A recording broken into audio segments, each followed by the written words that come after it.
Hello, malt mates and whisky explorers. I'm Ralphie. Welcome to the Whisky Bothy. This is the rustic and oldie worldy, slightly Lord of the Ringsy place where I review whisky and other quality spirits from around the world, which is something, to be honest, I've been doing for quite a long time now.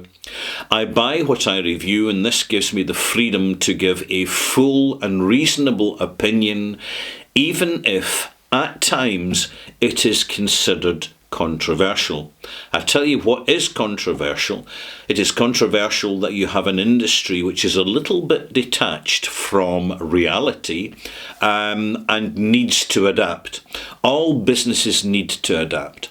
But 2025, which is the year that this review is being recorded and presented to the internet, is a very interesting year because a lot is changing. There's quite dramatic changes taking place, and I'm sure that many regular onliners who are pursuing whisky as a hobby are really noticing this, that there's some severe discounts coming in, and there's more and more mockery and ridicule and informal boycotting of overpriced, under-delivering product from not just the Scotch whisky industry, but from the global spirits industry. It's been fascinating to watch the Rolex scandal unfolding online in the way it has. Very telling. It's almost as if there's a stack of dominoes, and once one's tipped, the others start to fall as well. But it all doesn't happen at once. Whether it be the fine art market, whether it be whisky, Scotch whisky investment futures, whether it be designer handbags, whether it be luxury cars. The landscape is changing dramatically, and what you and I are looking for are true value, affordable whiskies, which is why I'm now getting round to reviewing this, which is an independent bottling from Signatory Vintage of Orkney at cask strength, 57.1% alcohol, unchill filtered and natural colour, and it says so in front of the label where it really matters, because the label is the contract. It's the contract between the maker, provider, and ourselves, the customers. It's from 2010, aged 14 years, in first fill Oloroso sherry butts. Now there's a clue, you see. When it says sherry butts, it's not saying sherry hogshead. It's saying that the cask used, the ex-sherry casks, well, ex-sherry bodega casks, another clue there. It's butts that have been used, and they're larger, significantly larger, which tones down and holds back proactive maturation, because the liquid to cask surface ratio is that much greater in a butt than it is in the smaller hogshead cask. Now let's pour a glass. I don't know if you notice, you probably do, but you're too polite to say. But before I go any further, this is Ralphie Review 1086. Glad I remembered that. My glass is a little bit grubby. I've just noticed that right now. But here it is. Orkney, which is an independent bottler's name for Highland Park. Highland Park, allegedly, don't like their name, and they're not the only distillery. Glenfarclas is known for it as well. They don't like their name to be used for independent bottlings of their product, because they want to keep the name to themselves for the reputational value. This does not apply to all distilleries. I think that Glenfarclas and Highland Park are kidding themselves on. And the irony is that we're now at this moment in time where informed, educated and well-connected whisky drinkers are not looking for Highland Park at all in its form of official bottlings because they know they're consistently under-delivering, but are looking for independent bottling versions which says Orkney. You see, there's only 2 established distilleries on Orkney at the moment, whisky distilleries. There's Highland Park and there's Scapa. When the bottle says Orkney on it, at this moment in time, it only means Highland Park, it does not mean Scapa. And whisky fans who remember the old days when Highland Park was more, in fact, there was more quality in the basic bottlings. Times have changed, attitudes have changed, and we're now at the stage where people prefer to buy Orkney because they believe that it is a more transparent and authentic delivery of Highland Park, free of chill filtration and free of added caramel colourant. You'll have to excuse me fuzzing my words a little bit. I've had a rather busy day and I didn't get much of a night's sleep last night, and I'm not quite sure why, but it happens at this time of year because we're just over the yard arm of midsummer. Anyway, the whisky. Big, gutsy, savoury, slightly rough. Sherry casks. Sherry Monster? Absolutely. Am I getting notes of that all-rounder, slightly twiggy, ashy peat engagement that's basically the primary signature of Highland Park? Yes, I am. It's quite full on and it's quite intense. I've really been enjoying this, by the way. It's a bit rough. Let's get that out of the way. But once you add a drop of water, that roughness will dissipate over 20 to 25 minutes. And it will actually, that roughness, which initially can be off-putting to the palate, you will find that it adds to the character and the delivery of the experience as you get into the dram. If you're bothered by sulphur notes, don't buy this. I don't mind a bit of sulphuriness, so long as it's not too intrusive. There's a little bit, but it's over-prioritised by the ex-Oloroso sherry content. Neat. It's sharp. It's a bit hot. It's a bit feisty.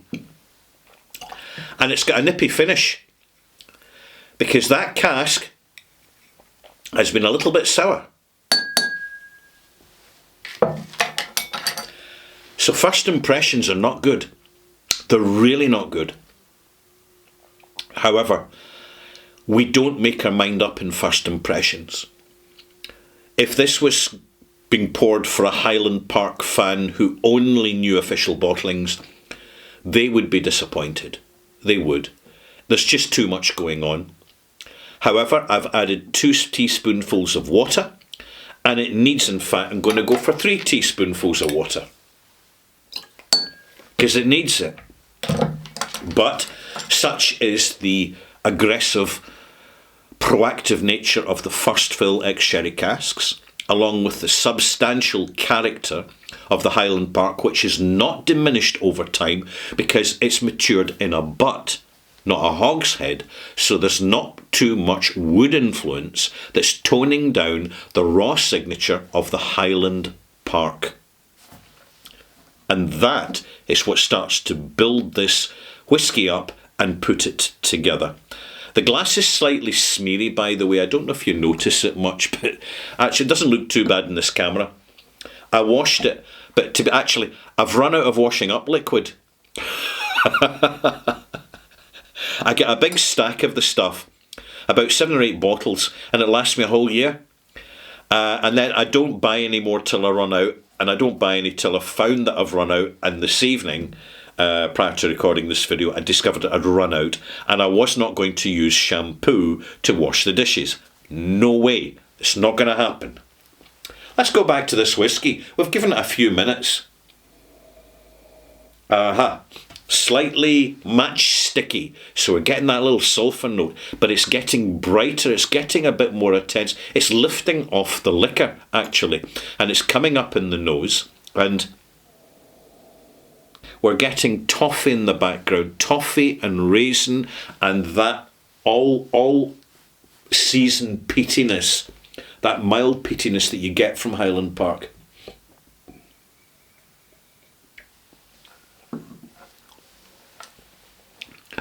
A much gentler experience now.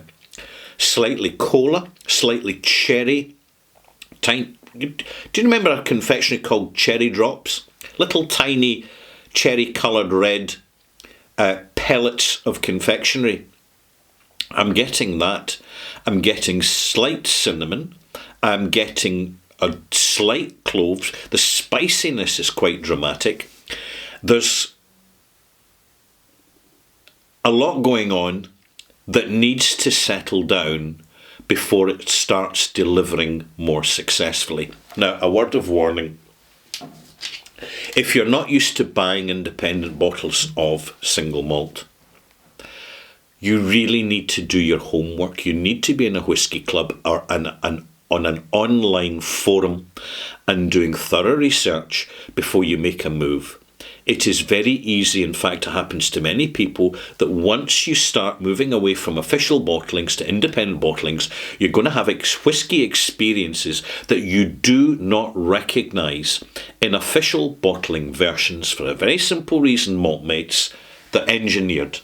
They're engineered not for the consistency of quality, but for the consistency of signature from the distillery. And an awful lot of work goes into the blending of single malts, even although no grain whisky is used, and certainly no single malts from other distilleries, apart from the distillery that actually makes the single malt. And this isn't law. This is legislated, and it needs to be.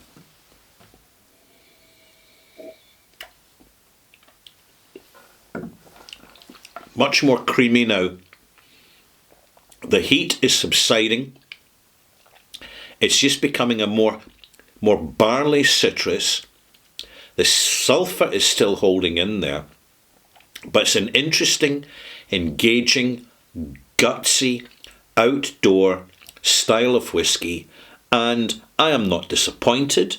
However, I wouldn't recommend this for beginners. Absolutely not. Another plus point is the price for this. It's very well priced. Another word of warning though, when you look at the Signatory vintage range, there's a lot happening at the moment because this company's putting out a lot of whisky onto the market. The quality of that whisky does vary. It's really all down to personal tastes. Do you want a whisky that's swamped with cask influence or lacking cask influence? You don't know till you try, but considering that there has been a massive downturn in demand for spirits around the world in 2025, I think Signatory are doing a sterling job of promoting themselves with guerrilla marketing, keeping it simple, bottling interesting whisky at accessible and decent prices here in the British Isles. Final taste before I wrap things up with a malt mark.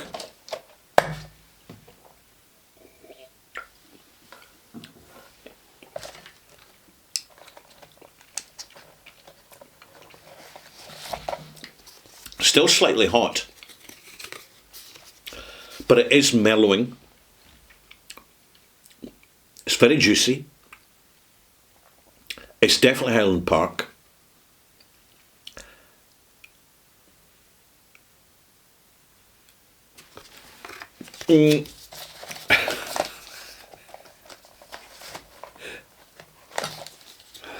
81 out of 100.